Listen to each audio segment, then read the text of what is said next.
Praise the lord.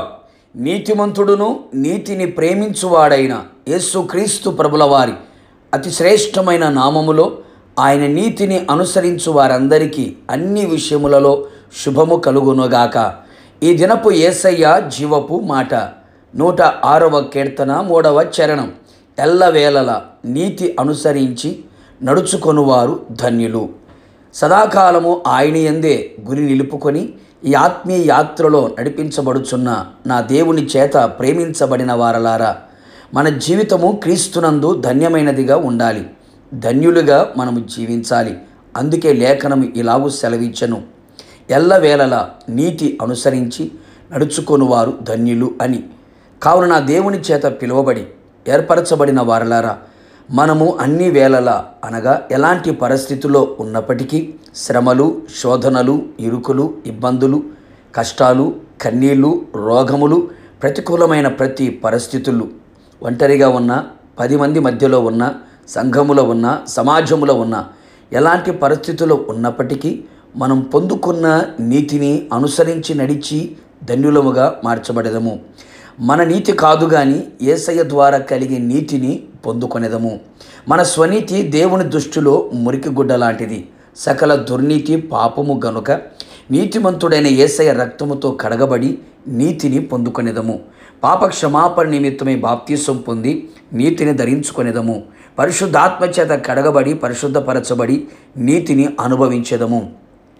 నా యేసయ్య నీతిమంతుడైన దేవుడు, నీతిని కలిగి ఉన్న దేవుడు, నీతిని ప్రేమించే దేవుడు.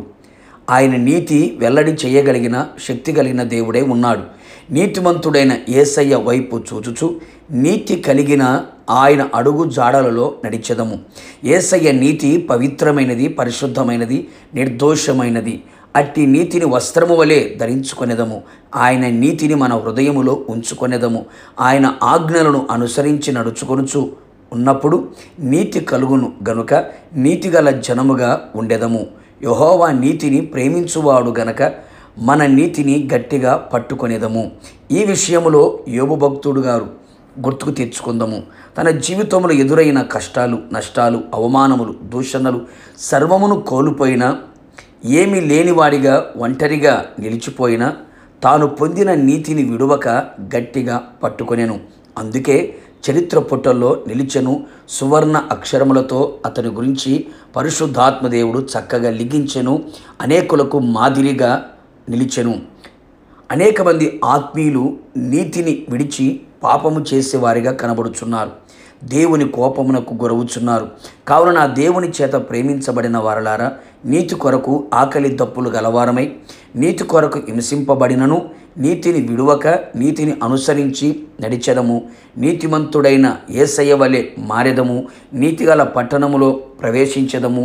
ధన్యులమైన ఇహమందు ప్రభుతో కూడా నిలిచెదము. ప్రార్థన. అత్యంత కృపగలిగిన మా ప్రియ పరలోకపు తండ్రి, నీ పరిశుద్ధమైన పాదములకి స్తోత్రములు చెల్లించుచూ ఉన్నాం. మరొక్క మారు మీ పాద సన్నిధిలో నిలిచి మీ జీవపు మాట చేత తృప్తిపరచబడ్డానికి, బలపరచబడి హెచ్చరింపబడ్డానికి సహాయం చేశారు. అవును తండ్రి, మా ఆత్మీయ యాత్రలో ఈ విశ్వాసపు పరుగులో ఎల్లవేళలా నీతి అనుసరించి నడుచుకునే వారిగా ధన్యులుగా ఇహపరమందు కనబడినట్లుగా సహాయము చేయండి. మా నీతి కాదు స్వామి, మీ ద్వారా నీతిని పొందుకొని మీ నీతిని ధరించుకొని మీ నీతిని కలిగిన వారమై నీతి కలిగిన అడుగు జాడల్లో నడిపించబడుతూ మీరు అక్కడ సిద్ధపడినట్లుగా, ధన్యులుగా మార్చబడినట్లుగా, మీ కొరకు సాక్షిగా బ్రతుకున్నట్లుగా కృప మెండుగా నిండుగా దయచేసి మహిమ పొందమని, రాకడకు సిద్ధపరచమని యేసు నామములో అడిగి పొందుకొని ఉన్నాము తండ్రి. ఆమెన్. నిశ్చయముగా మీరును మీ కుటుంబ సభ్యులందరూ నీతిని అనుసరించి ఎల్లప్పుడూ నడిపించబడదురుగాక. God bless you.